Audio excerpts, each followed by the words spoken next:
কিন্তু দেখে নিয়েছি।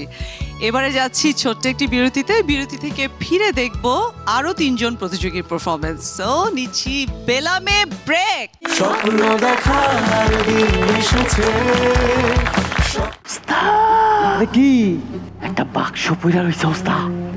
কি এর বাক্স? ওস্তাদ আমি তো কিছুই দেখি না। আমনে তো তাপটা লেগে গেছে, আমি শিওর।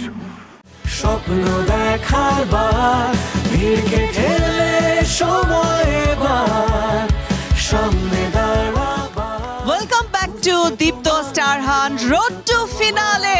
দর্শক, আপনাদের সাথে আছে আমি চৈতি এবং আমার সাথে তো আপনারা আছেনই। আমরা এখন দেখছিলাম আমাদের সেকেন্ড সেগমেন্টের পারফরমেন্স।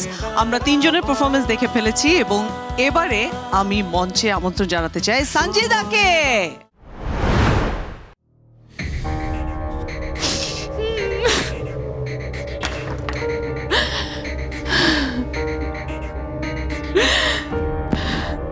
আব্বু, একটু কথা বলো আমার সাথে। বাবা, একটু কথা বলো। আজকে আম্মুর সাথে অনেক ঝগড়া হয়েছে, তোমাকে নিয়ে অনেক কথা শোনাইছে, খুব কষ্ট হয়। প্রত্যেকবার যখন আম্মুর সাথে ঝগড়া হয় আমি এত কষ্ট পাই, সবসময় নিজেকে খুব দোষারোপ করি। প্রত্যেকবার মনে হয় যে মানুষের বাবা মা তো একসাথে থাকে, ওদের তো বাবা বকা দিলে মা আদর করে, মা বকা দিলে বাবা আদর করে। আমার কি দোষ ছিল আমার? তোমাদের মধ্যে মিল নাই থাকতে পারে, কিন্তু আমি তো তোমাদের সন্তান ছিলাম, আমার তো কোনো দোষ ছিল না বাবা। সেই ছোটবেলা থেকে আমি তোমার সাথে এভাবেই কথা বলে আসি, কিন্তু তুমি কথা বলো না। তুমি শুধুই আমার কল্পনাতে। তুই আমার জীবনের এমন একটা পুরুষ যাকে আমি সারা জীবন ভালোবেসে যাব। আমি জানি আব্বু, তুমি আমাকে দেখতে পাচ্ছ, আমি অ্যাক্টিং করতেছি না। আমি এখন এত ভালো অভিনেত্রী হতে পারিনি। আমি তোমার সাথে কথা বলতেছি বাবা। আমি ছোটবেলা থেকে তোমার সাথে এভাবে কথা বলে আসি, তুমি জানো না আমি আজও তোমাকে ভালোবাসি আব্বু, অনেক ভালোবাসি। আমি তোমার জন্য অপেক্ষায় থাকবো আব্বু সারা জীবন, কোনো কমপ্লেন করবো না আব্বু।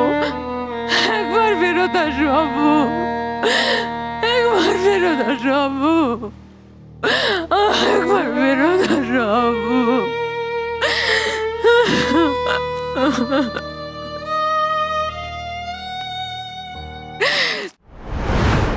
কান্নাটা রিয়েল হয়েছে।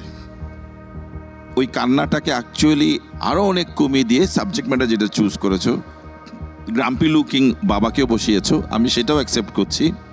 আর কম কেঁদে করতে পারতে, সেটা বরং বেটার হতো। বাট ইউ ক্রাইড, সুন্দরভাবে কেঁদেছো, কিন্তু অনেক কেঁদেছো। এই অনেকটাই বেশি সমস্যা, কিন্তু কেঁদেছো সুন্দরভাবে। এই কান্নার দৃশ্যটা আমার কাছে মনে হচ্ছিল ফর এভার হয়ে যাচ্ছে, এবং আমি সেটা মানে তোমার কথাগুলোই বুঝতে পারছিলাম না, একটা সময় রিপিটেটিভ হয়ে যাচ্ছিল।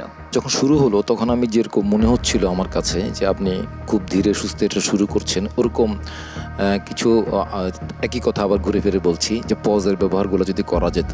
সুচিত্রা সেন বলতেন যে ডিরেক্টর যদি আমাকে বলে আপনার চোখে আমি 1 ফোঁটা অশ্রু চাই, আমি 1 ফোঁটা অশ্রু দেবো। যদি বলো 2 ফোঁটা অশ্রু দিতে হবে, 2 ফোঁটা অশ্রু দেবো। সো ইমোশনাল রেঞ্জটা ওইভাবেই নিতে হবে। তুমি খেয়াল করে দেখো, ওনার চোখের হয়তো 1 ফোঁটা টুক করে একটা কোণার মধ্যে জমলো। এরকমভাবেই অনেক অ্যাক্টর আছে, এরকমভাবেই করে। এক এক করে চারজনের পারফরমেন্স দেখে নিয়েছি।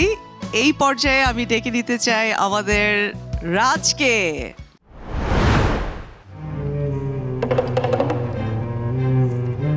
মনটা একবারে নিট অ্যান্ড ক্লিন লাগতেছে ওস্তাদ। তাই নাকি? ওই আমার কি মনে হয় জানেন, আইজ যে ভাগে ভাগে কাম কাজ সব শেষ করে লাইছি এর লিগাই মনটা আমার ফুরফুরা ফুরফুরা লাগতাছে। কাম কি রে বল? চুরি করতে গেছিলাম। চুরি করিয়া না, কেমন জানি ব্যাকডেটেড লাগে।